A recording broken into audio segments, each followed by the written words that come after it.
Bonjour à toutes et bonjour à tous, nous sommes en Italie, au pied du château de la Manta, où nous allons découvrir peu à peu les peintures héraldiques qui sont un des lieux les plus fantastiques pour les armoiries imaginaires avec les 9 preux et les 9 preuses qui ont été peintes et parfaitement conservées dans la salle où se trouvent aussi les armoiries de la famille Saluzzo della Manta.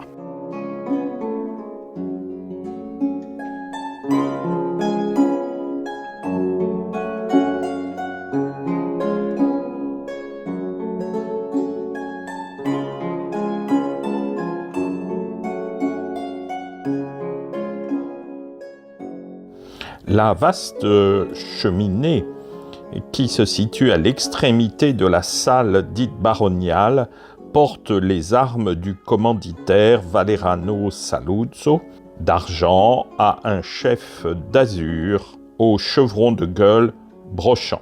Ce chevron est une variante par rapport aux armes des marquis de Saluzzo, puisque Valerano est un enfant illégitime. Il a choisi de briser d'un chevron. Les armes sont surmontées d'un aume et accompagnées de la devise Leit, L-E-I-T, du verbe allemand Leiten qui veut dire guider.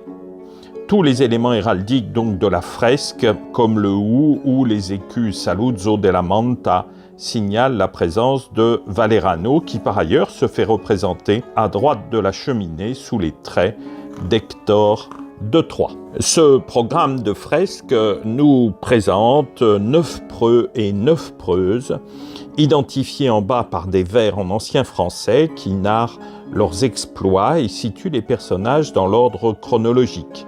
Les preux sont représentés par 3 héros païens, 3 héros de l'Ancien Testament et 3 héros chrétiens, tandis que toutes les preuses sont issues de la mythologie et de l'histoire antique. Tous figurent dans le roman autobiographique « Le chevalier errant » de Thomas III de Salus, père de Valerano. Ce roman, écrit en français à partir de 1394, narre l'histoire d'un chevalier parti à la recherche de la connaissance et qui, après 1000 péripéties, parvient au palais de Dame Fortune et fait la connaissance des 9 preux et des 9 preuses représentés sur les murs de la salle. Ces personnages sont séparés par des arbres d'essence différentes auxquels sont accrochés des écus héraldiques désignant chaque héros. Preux et preuses portent par-dessus leur armure des vêtements à la mode de l'époque. Nous pouvons nous attarder sur quelques armoiries, celle du roi